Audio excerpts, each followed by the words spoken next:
So we are Romans chapter 10, and we're going to be starting in verse 5 this evening. We are still a little bit behind schedule, so I'm thinking we might be able to cover some ground today in this chapter.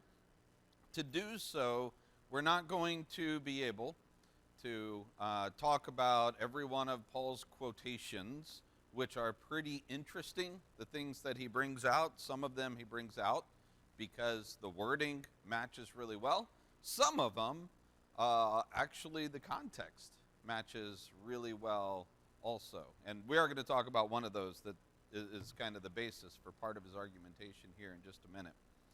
So we start in chapter 10, and remember verse 4, Paul says, Christ is the end of the law for righteousness to everyone who believes. This is kind of a summation statement of this section that I believe starts back in chapter 9 and verse 30 in the what shall we say then?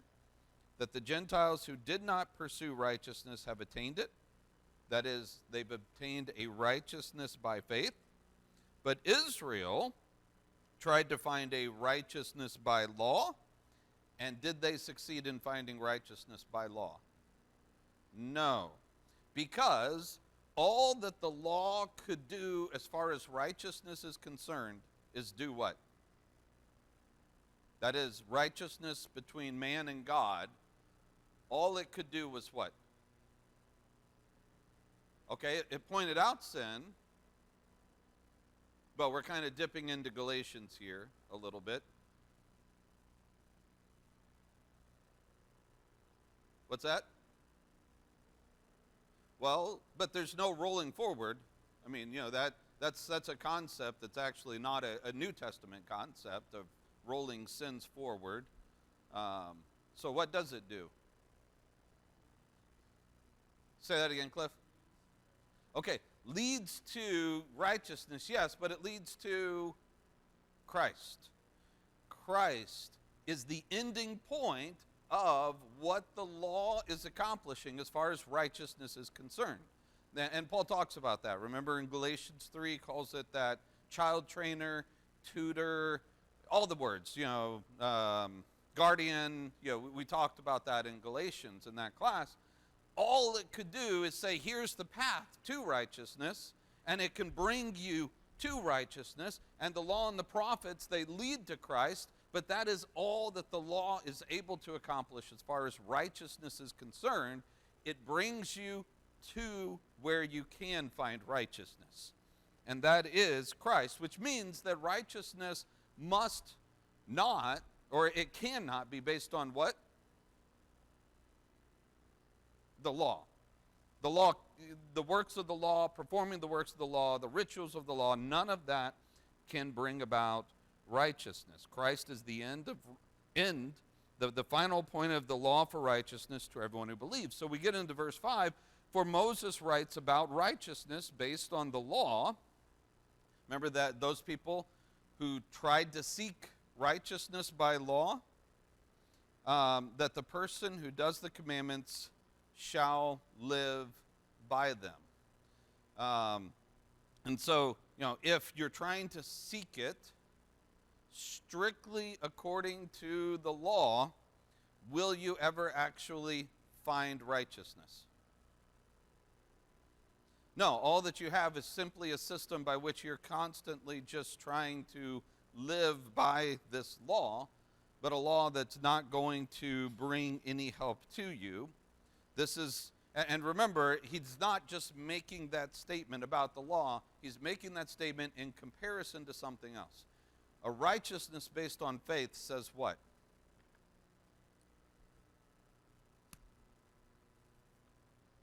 A righteousness based on faith says what?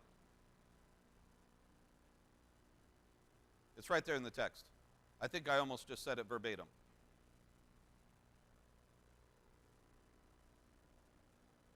What does it say? Someone tell me out really loudly so I can write it down. Around there. Yeah. Righteousness based on faith says Okay, you know what? I'm just going to do that last phrase. Do not say in your heart, who will ascend into heaven. Skip a little bit. What's the next one? Who will what? Who will descend? Keep on going. Into the abyss. Okay.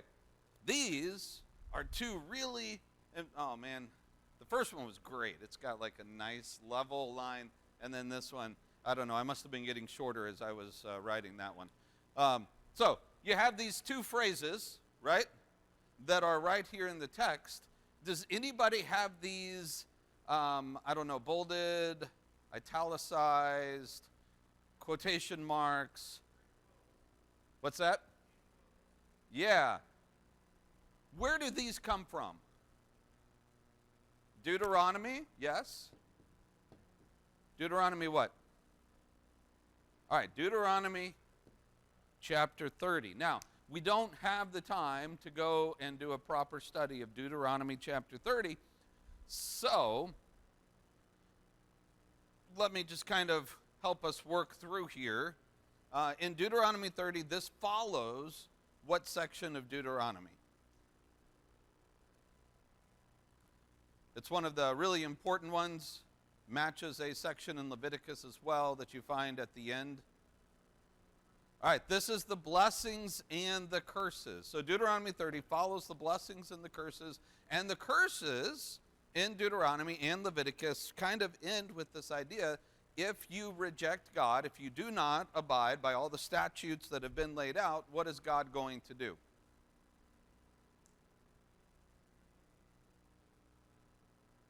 What's the ultimate judgment against the people of Israel?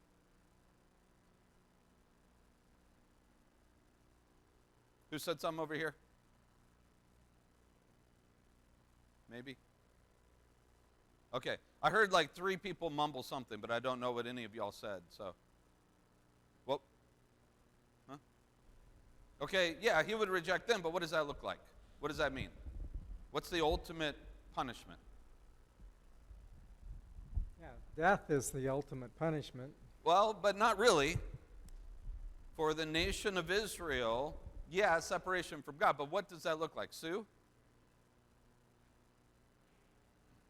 He took his presence out of the temple and He does, but then, yes, but there's something more. Ryan? He'd eventually destroy Jerusalem. Okay, which means we're getting closer. What, Kathy? they get taken away into captivity and lose the land. Okay, they are removed from the land. That is the ultimate curse in both Leviticus and Deuteronomy, that God takes them and says, look, I'm taking out the Gentiles before you right now, you know, the Amorites, the Canaanites, and all of them, because of their wickedness. And if you act just like them, then what am I going to do to you? The exact same thing. If you act like the Amorites, the Canaanites, the Hittites, the Hivites, the Jebusites, all the ites, whoop, you're out as well. That's the promise that's given. That is the ultimate curse. And, yeah, all those things. Ryan, did you say destruction of Jerusalem? Yeah, that's a part of it. So that the land gets devastated and people come and they wander through it and they say, wow, what did these people do against their God that made him do such horrible things to this land and them? That's what the context here, because he moves on into chapter 30, and he says, now, you're going to get taken out of the land. It's going to happen.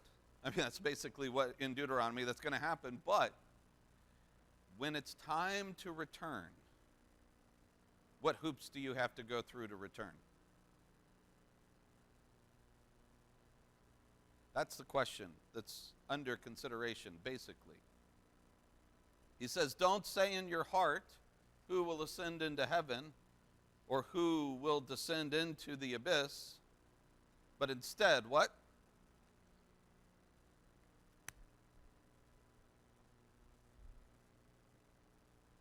It's both in Deuteronomy and here in Romans. What's the answer?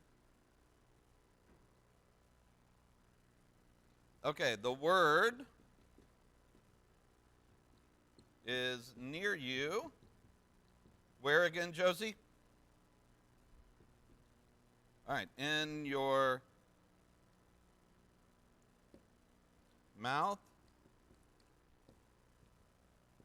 and in your heart. Okay, so this is put in comparison to this, right? Don't say who's going to go up into heaven or who's going to go into the abyss. Instead, what does this mean? That the word is near you, and it's in your mouth, and it's in your heart.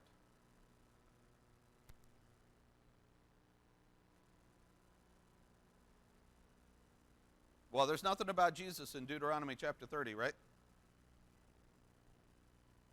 But keep on going. You don't what? No, not Jesus. There's no. We're in Deuteronomy chapter 30, right?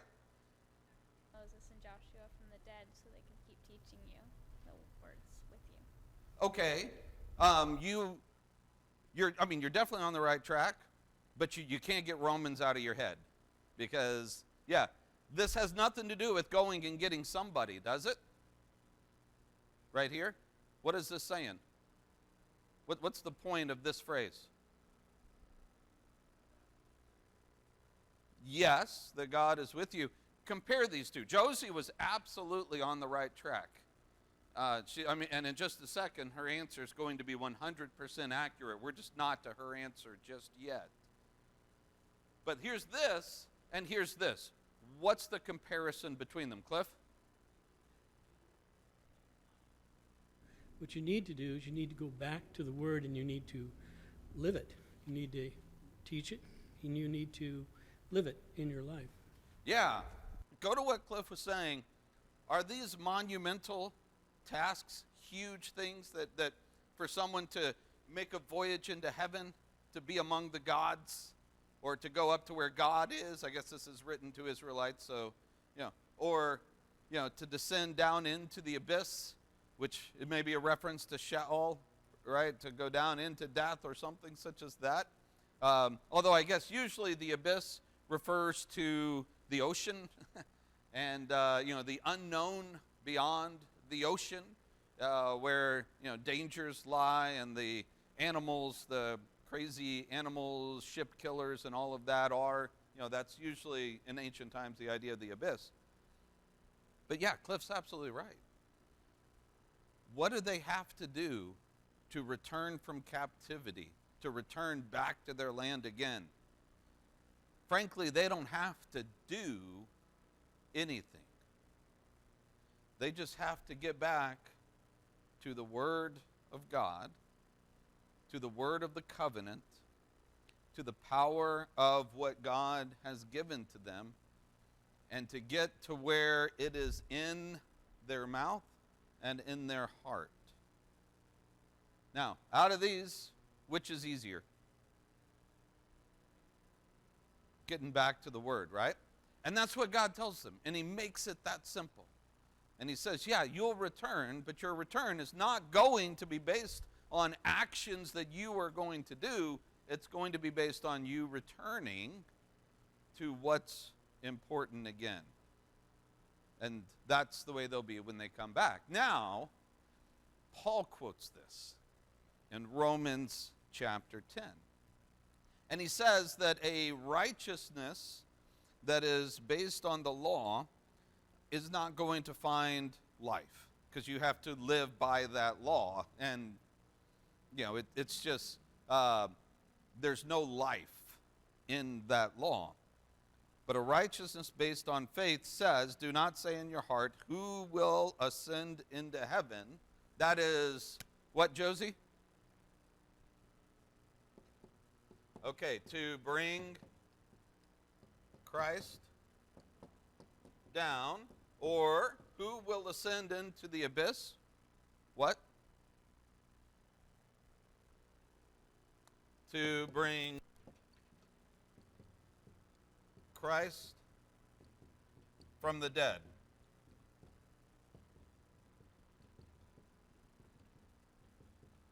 All right.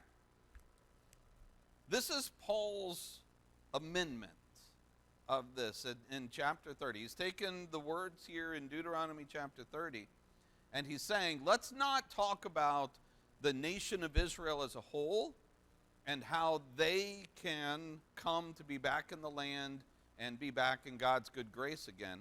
Let's talk about the individual and their relationship before God that is severed because of sin. How can you regain that relationship? Does some great, incredible, monumental task have to be done to bring that relationship back? You had a 50% chance and you got it wrong. Try it again. Does a great, monumental task of unbelievable proportions have to be done so that your relationship with God can be restored again? Yes. Who did it? Right. God did it. The Herculean level, Jason and the Argonauts, all these things about people going into the gods and going into death and doing all these things, and all of those stories that get told of people doing crazy things. Yeah, something unbelievable has to take place. Christ has to come down from heaven, right? Christ has to be risen from the dead, right? But what about us? Do we have to perform the Herculean tasks? No. Just like the ancients, with us, the word simply should be near us and in our hearts and in our mouth. The word of faith that I am proclaiming to you. That is the powerful message that Paul brings out right here at the beginning of chapter 10. And he says, look, it's not a difficult thing. We get removed from God, God's presence. We get severed from a relationship because of sin. But he has done what's necessary to bring us back into that. And this, is this in the law? God sending his son and raising him from the dead? Is that one of the stipulations or one of the sacrifices in Leviticus or something like that? Should be an easy question. You should be shaking your heads no, right? Of course not. Apart from the law. Chapter 3, verse 21, right? Apart from the law, the righteousness of God has been shown. So here's where Paul, and this is where we can kind of speed up just a little bit, because he does a great job of really laying out this point. And I think it's okay if we give some of this argumentation without necessarily having to follow every single thing. Verse 10, let's just talk about verse 9, because if you confess with your mouth that Jesus, verse 9, right? If you confess with your mouth Jesus is Lord and believe in your heart that God raised him from the dead, you will be saved. All right, I don't want to spend much time on this, and it's kind of a shame that I have to spend any time on this. Is Paul teaching steps of salvation? No, that's not his purpose. He is not trying to tell you how to be saved. The same way that back in chapter 6, was he trying to tell you how to be saved when he talked about baptism? No, right? He's talking to a bunch of people who what? They're already saved. He's not teaching them anything. He's not expressing a path to God. Therefore, he's using shortcut language, right? We would call this, if you confess with your mouth the idea of, confessing, believe in your heart and faith. Remember the word synecdoches? That is a small portion that stands for the whole. It's an easy concept. In the same way that we would say, if someone is baptized, they are saved. Is it just baptism? No. With that, there's a whole lot of other stuff, right? Repentance is involved. Faith is involved. All kinds of things. We understand that. We use language this way. Therefore, again, it's just a caveat we have to throw out and at the very least, mention. This is not where you turn to say, how do I become a Christian? Oh, well, here's all it is. Just call Jesus Lord, and you're saved. That's not a fair reading of what Paul is trying to accomplish. Now, again, I'm probably preaching to the congregational singers here. We all understand that fact. So, for the most part, we can move on from that, right? We're good? All right, so, verse 13, everyone who calls on the name of the Lord will be saved, which is even a larger problem, trying to use this as the statement of how to be saved. Why?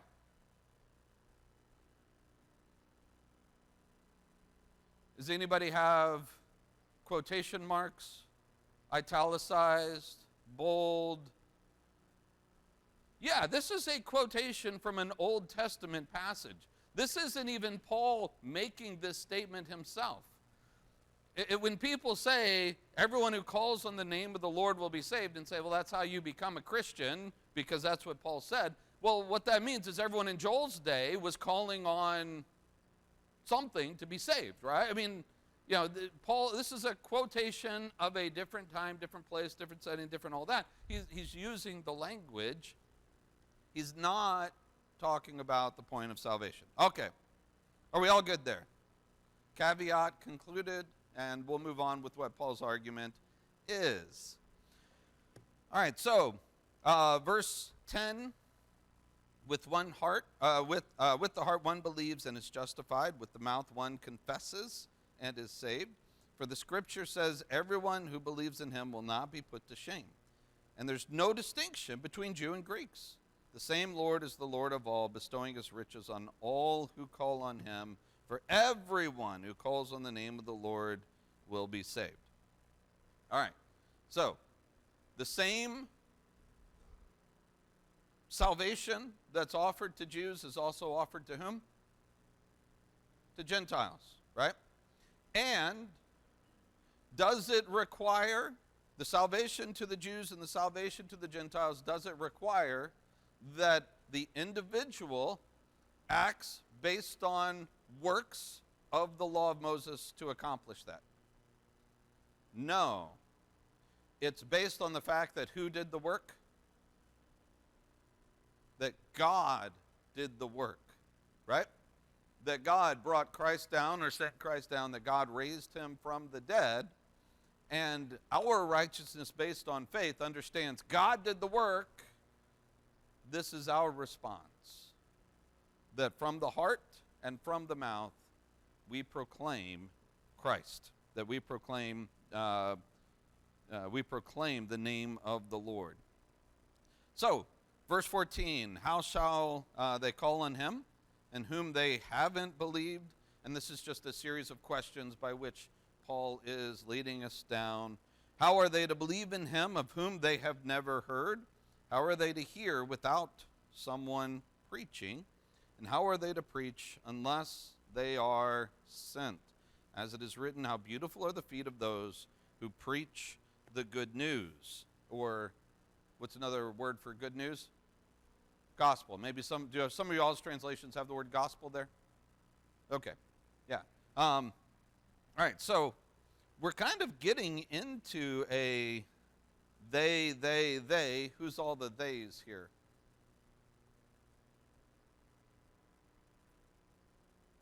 What's that? Okay, well, eventually, yes, those who become Christians But this is primarily kind of focused on who is it that needs to hear about God? All right, the Gentiles. But who else?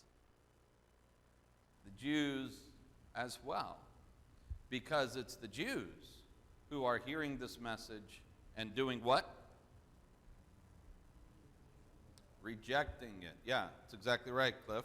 Now, let's talk very, very briefly this phrase, how beautiful are the feet of those who preach the good news or preach the gospel. Why is that phrase significant?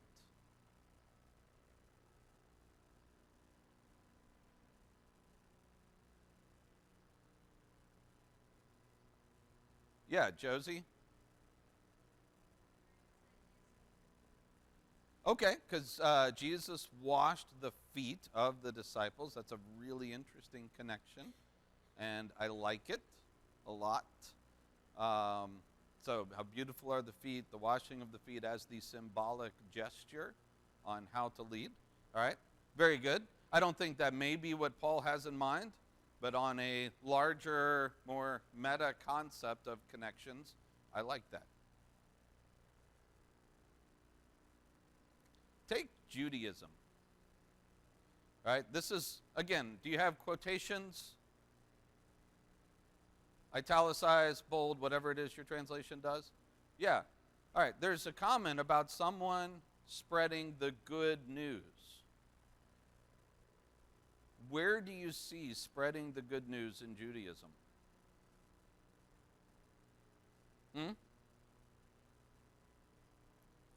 No, the religion of Judaism as outlined by the law.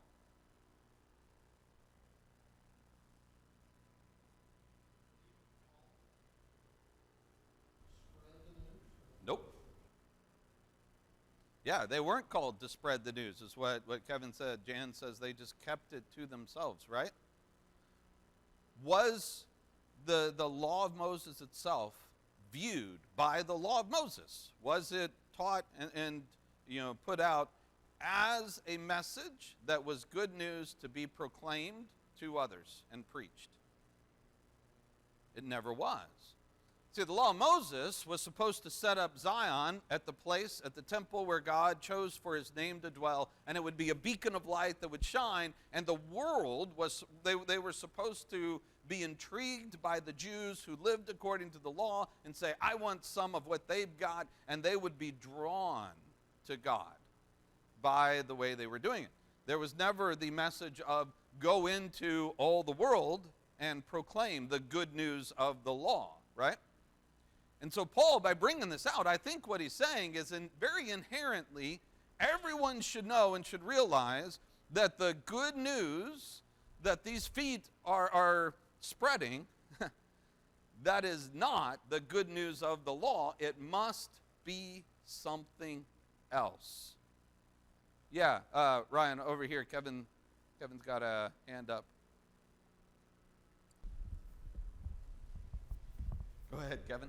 Well, to that point, I don't know the nationality of the wise men that we read about, but I was instantly, with this comment, thought about that. Here were individuals who were outside looking in, and that drawing in to, in this case, God's Redeemer coming, the Christ child. It's a very vivid picture to this concept that you're bringing out here, about outsiders coming in and not the other way around. Yeah, Kevin just got me derailed, on going down this other path, because it's so cool how Matthew starts. It begins with a light in Jerusalem shining that does what? Draws the Gentiles to it, right? But it's not the light of the temple, it's the light of the sun. It's the star that is over Jesus that draws the Gentiles in, because that's the picture from all of the Old Testament about how it was supposed to work. Then you fast forward to the end of Matthew, and what's the message at the very end? Is it shine a light so that the Gentiles will come in? How does Matthew end? Take your light out among the Gentiles, right? And so, you have kind of a passing of the baton to some degree in the book of Matthew itself from the way that the system was meant to work under the law of Moses, where the Gentiles are drawn to the light in Jerusalem or in Israel, to the end saying, this is the way it is now. Now we send the light outward among the nations. So yeah, I love that you brought that up, Kevin, because I think that's very astute. That is exactly the type of situation, and that's supposed to come to mind with the way that the system is supposed to work, that the Gentiles would be drawn. But when he says, blessed are the feet of those who preach the good news, that cannot be a reference to preaching the law of Moses, right?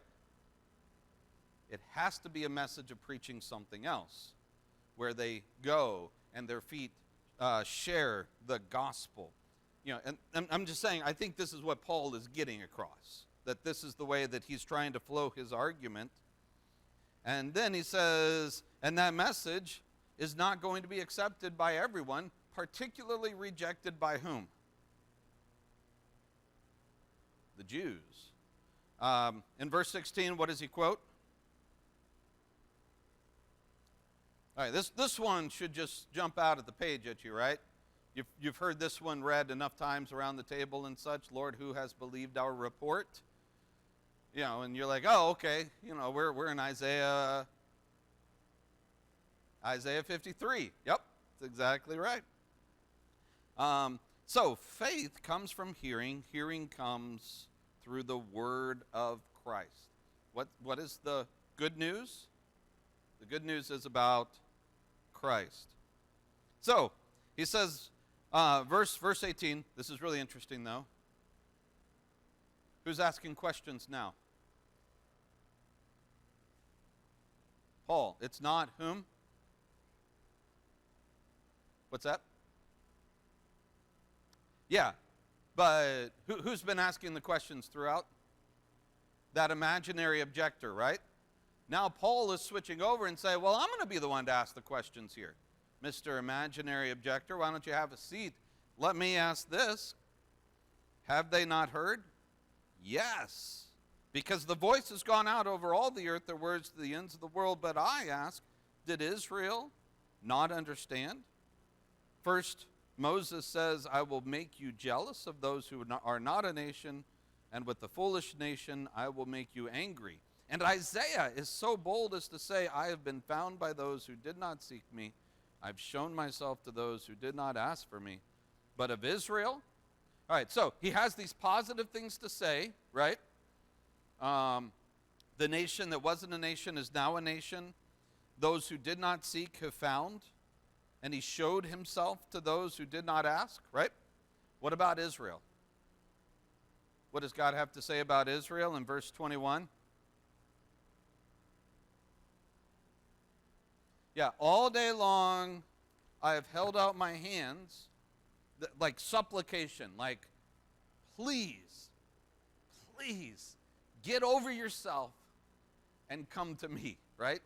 Please, I've held out my hands all day long to a disobedient, to a contrary people. So Paul again says, I ask this, has God rejected his people? Now this statement right here, where he says, I ask this, what is this in comparison to? Or to what is this in comparison? This one's not in the text. This is what objections has Paul been answering over and over and over?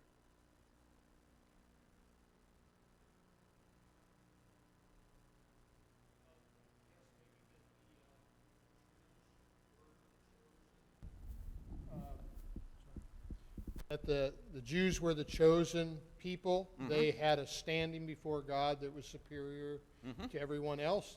And the road to salvation led through them. Yeah. And if Paul is teaching a message that puts the Jews off over here, what's wrong with Paul's message? What's that? Okay, Josie says that God's promises meant nothing And that in the end, what is God doing with Israel?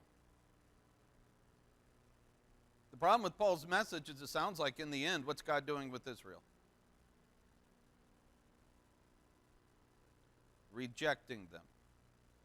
You know, and that's their thing. They're like, why? Remember, why would God take care of this tiny little group of people from Abraham and make them like the sands of the sea and bring them along and preserve them and help them, all to just simply reject them at the very end, right?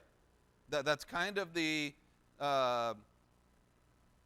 pushback that they're giving. That's their objection. And Paul says, okay, Mr. Imaginary Objector, let's answer that question. Even if what I say is true, has God rejected his people? What's his proof?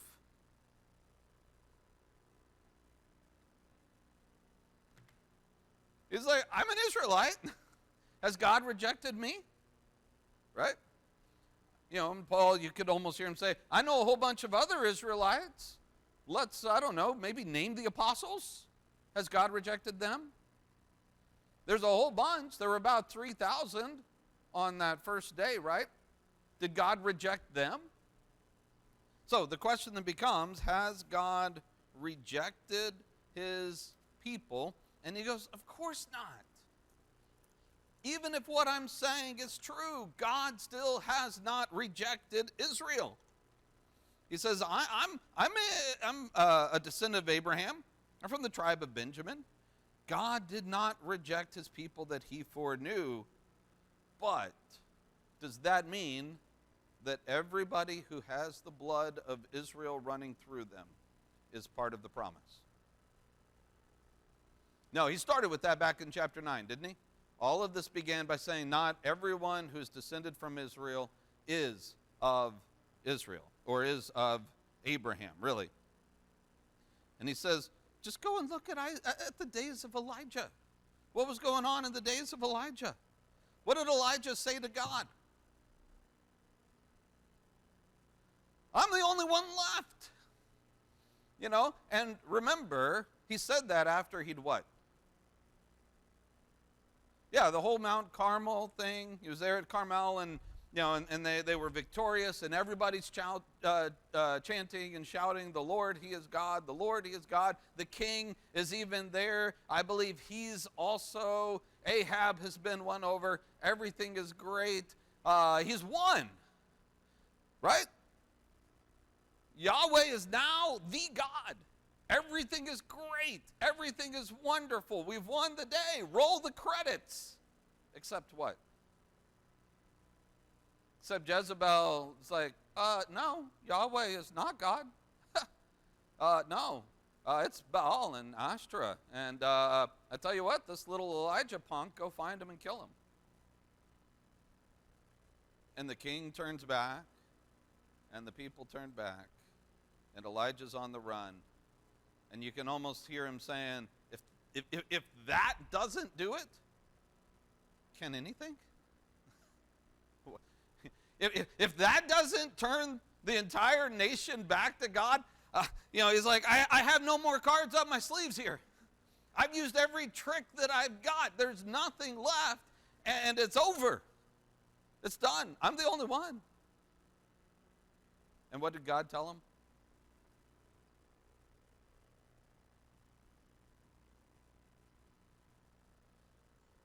Yeah, it says there's still 7,000 out there whose knees have not bowed to Baal. There's still 7,000 out there. Now, out of all the people of Israel, that's kind of a small number, but I don't think it's meant to be a literal number. I don't think he's saying that, well, if I were to gather them all in a big room, we would count out 7,000. You know, it's a figurative number. What he's saying is, you are not alone. There is still my contingent of the faithful. What do we call that? Can I erase this, by the way? We're past this. Is that okay? What do we call that contingent of the faithful among the larger group? You've got all of Israel comprised by all these little Israelites, right?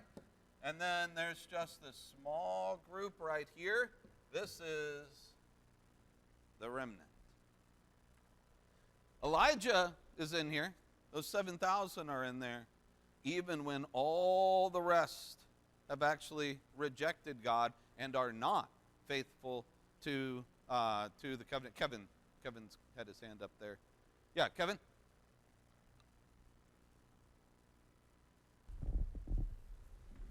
I guess just to that number 7,000, the idea I think is that it's sufficient, it's complete Yep. for God's purposes. Yep. I think is the idea. Yeah, I think that is exactly right. And that's the picture that he's trying to get across. It's exactly sufficient. I like that. Sufficient for God's purposes. That's a good phrase to use for this. There is that remnant that is left in the days of Elijah. And so, let's see here, verse 5. So too, at the present time, there is a remnant chosen by grace. But if it's by grace, it's not on the basis of what? Works. Keep on going. Works of the law. Yeah, it says works there. But we understand it's not a grace that's given according to how well you are performing the rites found within the law of Moses. He goes, no, this is grace. Otherwise, it wouldn't be grace. So, next question. What then? Israel failed to obtain what it was seeking? Is that true? Did Israel fail to obtain what it was seeking?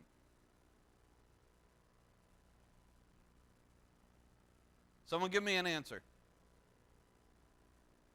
Say that louder, Sean. Not all of it, right? Isn't that how he began this chapter? Did God reject Israel? No. Because there is a faithful remnant of Israel. And so this faithful remnant really is the faithful of Israel. This is the one that God looks at and says, yeah, those are the Israel of promise. All of these others may have the blood of Jacob running through their veins, but it's these who are descended from Abraham by faith. These are the ones, the true covenantal remnant, and those are the ones that carry forth and continue the people of Israel. So, what then? Israel failed to obtain what it was seeking. Who obtained it? The elect obtained it, right? So, the elect, going back, I think is supposed to be, verse 5, synonymous with the remnant, right? The elect, the remnant, this goes back to chapter 9 when he talks about those who were chosen as well. The elect are the remnant. They received the promise of Israel. Therefore, the elect obtained it, but the rest were hardened, as it is written, God gave them a spirit of stupor, eyes that would not see, ears that would not hear, down to this very day. David said, let their table become a snare and a trap, a stumbling block and a retribution for them. Let their eyes be darkened so that they cannot see, and bend their backs forever. So, has God rejected Israel? No. There is a remnant that is the true Israel that's right there. Did Israel fail to obtain the promise? No. Because this is the Israel, the remnant, the true Israel that has obtained the promise. God has not failed on his promises, even if what Paul is teaching is true. So I asked, did they stumble in order that they might fall? Of course not. Except through trespass, salvation has come to the Gentiles to make Israel jealous. Now, if their trespass means riches for the world, and if their failure means riches for the Gentiles, how much more will their full inclusion mean? So, this is going to be really important that we make sure we're following exactly what he's saying. This is really for the next verse. All of these people have rejected, right? When Paul would walk into a synagogue, a few weeks later, what's he doing?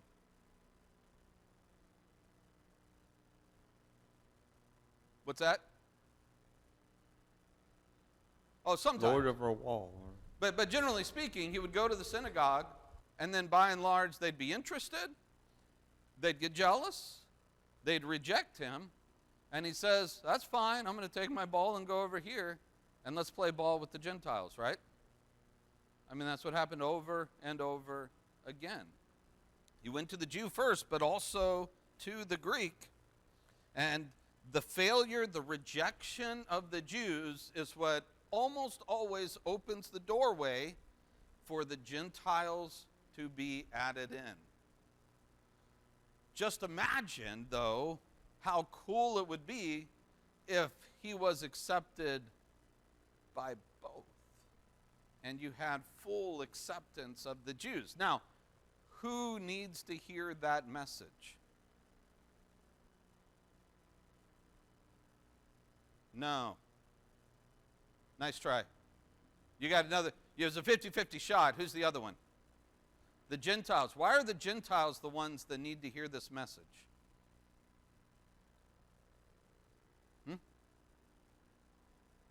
Okay, they aren't taught it. I mean, this is all brand new right now anyway, though, right? And so, there's a lot that's not properly being taught, and that's what Paul's trying to correct here. Yeah, Mike? They are going to have a tendency to turn around and say, well, we're the folks. And Paul needs to tell them, and will tell them, no, you can be pruned out just like the Jews can be pruned out. So Yeah. you need to hear that this remnant is worthy. Yeah, this, and Mike's already, he's alluded to where we're headed, because right here in verse 13, Paul, I think really for the first time, turns his head and starts talking to the Gentiles. Sorry, Ryan, I'm out of time, and I want to get this point finished out right here. But the real importance of this message right here is these Jews, who are the remnant, they are very special, right? Because they're the ones who were faithful out of all the rest, and that might give them a big head over all the other Jews, but especially over all these Gentiles out here who are also kind of joining in to this whole Christian thing. And they might say, you guys, they might say, you guys are Jews. How have the Jews treated us through the years? You guys were a bunch of arrogant folks. You thought you were the only ones that God cared about. You kept to your whole religion secret, and you put your nose up at us and treated us horrible with all kinds of contempt, thinking you're better. Well, when it comes right down to it, how many X's are here compared to right there now? Especially in the city of Rome, since the Jews have been kicked out for a number of years now, and they're just now coming in. Who's got the majority? They might be tempted to say to the Jews, I'm sorry, guys, but you're in our territory now. We run the show. Y'all had your chance with God. You rejected it, and God favors us. We're better than you. Paul's going to tell them, yeah, you really don't want to start acting like the Jews acted when you know what happened to them. Right? But that's next week. All right, very good. Good discussion, good class. Any questions? We don't have kids barreling down the aisle just yet. Yeah, Vicky.